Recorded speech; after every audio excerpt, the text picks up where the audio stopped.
इस वक्त मैं मौजूद हूँ कोरंगी के नदी वाले रोड पे।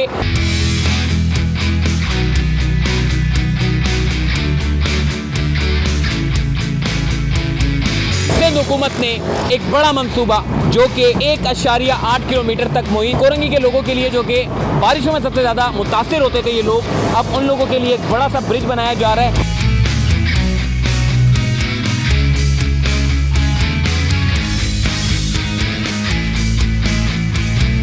इस ब्रिज को बनाने में वज़ीर आला सिंध सैयद मुराद अली शाह साहब और मेयर कराची मुर्तज़ा अवाद साहब ने बड़ा अहम किरदार अदा किया।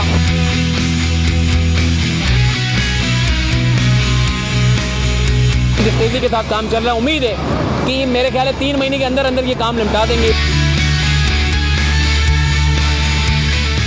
अस्सलाम वालेकुम, चलते फिरते मैं आपको खुशामदीद कहता हूँ। इस वक्त मैं मौजूद हूँ कोरंगी के नदी वाले रोड पे, जो मेन कयूमाबाद से लेकर क्रॉसिंग को मिलाता है। इस जगह के ऊपर बारिशों में सबसे ज़्यादा पानी ज़ेरे आब आता है। मलिर नदी में तुगयानी होती है, जब जैसे ही रेला आगे से ज़्यादा बढ़ता है तो उसके बाद फिर रोड नज़र नहीं आता, नदी ऊपर होती है और रोड नीचे होता है। और शहर कराची में ऐसे बेशुमार वाक़ियात रिपोर्ट हो चुके हैं कि जिसमें हमने खुद भी देखा है कि कई लोग उस तरफ जो है वो खड़े हमें नज़र आते हैं, बाइकें होती हैं उनकी, और वो लोग किसी मदद के मुंतज़िर होते हैं, क्योंकि लोगों को चूँकि ज़ाहिर है यहाँ से आना और जाना कोरंगी को कयूमाबाद से मिलाने के लिए एक अहम शाहरा है जहाँ से लोग गुजरते हैं।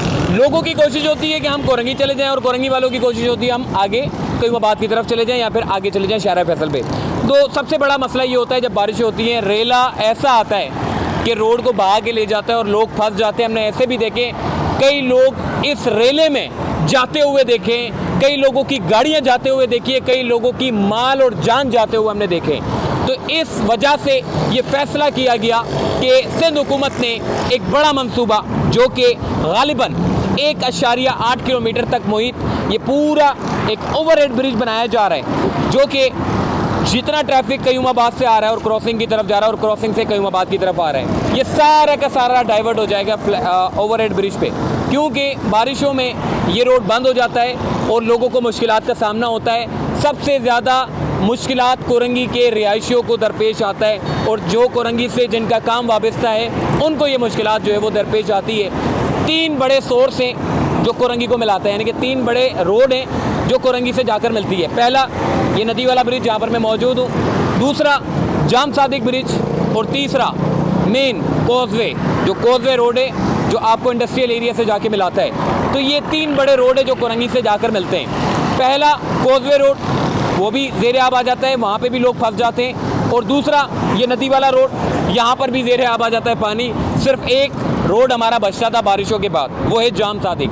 सारा ट्रैफिक जो कि इंडस्ट्रियल एरिया का भी, रिहायशियों का भी, सारा ट्रैफिक डाइवर्ट होता था जाम सादिक ब्रिज पे। और जाम सादिक ब्रिज की कंडीशन ऐसी नहीं है, खुदा ना खास्ता कभी भी उसके ऊपर वाक़या रूनुमा हो सकता है। इसीलिए सिंध गवर्नमेंट ने जाम सादिक एक्सटेंशन शुरू कर दी, यानी कि जाम सादिक ब्रिज वहाँ पर भी काम शुरू हो गया है। तो ख़ास बात यह है कि कोरंगी के लोगों के लिए, जो कि बारिशों में सबसे ज़्यादा मुतासिर होते थे ये लोग, अब उन लोगों के लिए एक बड़ा सा ब्रिज बनाया जा रहा है। गालिबन इस पूरे ब्रिज को कंप्लीट होने में 3 से 4 महीने, गालिबन 3 से 4 महीने लग सकते हैं। जिस तेज़ी के साथ काम चल रहा है, उम्मीद है कि मेरे ख्याल है 3 महीने के अंदर अंदर ये काम निपटा देंगे और ये ट्रैफिक के लिए खोल देंगे।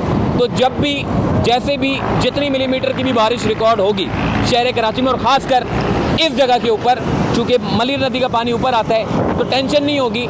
यहाँ का जितना भी ट्रैफिक है वो ओवरहेड ब्रिज इस्तेमाल करते हुए एक जगह से दूसरी जगह मुंतकिल हो जाएगा और किसी परेशानी का सामना उनको नहीं करना पड़ेगा।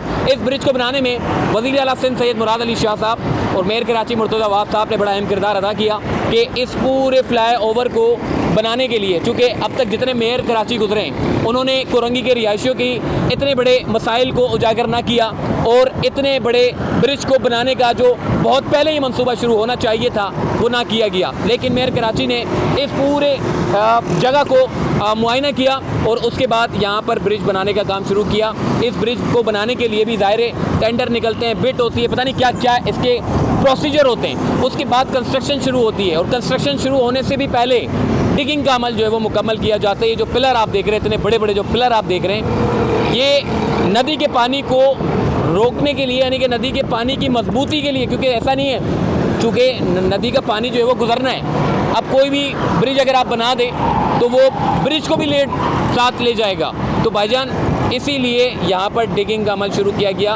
पिलर कितने मजबूत होने चाहिए इसका टेस्ट किया गया और उसके बाद फिर जाकर कंस्ट्रक्शन के अमल को यकीनी बनाया गया। इस पूरे प्रोसीजर में गालिबन 1.5 साल का वक्त लगा, लेकिन भाईजान 2019 की बारिश हो, 2020 की बारिश हो, 2022 की बारिश हो या 2024 की बारिश हो या 2025 की बारिश हो या उससे पहले की बात हो, कोरंगी के लोगों ने और यहाँ के ट्रैफिक के जो लोकल ट्रांसपोर्ट है उन्होंने बहुत अजियत का सामना करा। लेकिन अब बारिशों में इंशाअल्लाह जैसे ये ब्रिज कंप्लीट हो जाएगा तो उसके बाद ट्रैफिक मामूल के मुताबिक चलेगा और ये ब्रिज इंशाअल्लाह जैसा काम हमें देखते हुए नज़र आ रहा है, जिस तेज़ी के साथ हमें देखते हुए नज़र आ रहा है, इंशाअल्लाह 2 से 3 महीने के अंदर अंदर ये काम मुकम्मल हो जाएगा।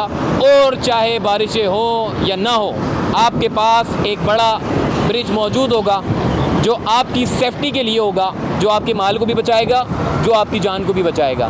तो ये बुनियादी काम करने के थे जिन्होंने नहीं किए, लेकिन शुक्र अल्हम्दुलिल्लाह कि जिन लोगों ने किए उनका भी अल्लाह भला करे और जो लोग यहाँ पे रहने वाले लोग हैं उनके लिए भी आसानी हो। भाईजान फिर मिलेंगे, चलते फिरते मुलाकात होगी इंशाल्लाह। ब्रिज जब कंप्लीट हो जाएगा फिर आपको अपडेट भी देंगे इंशाल्लाह।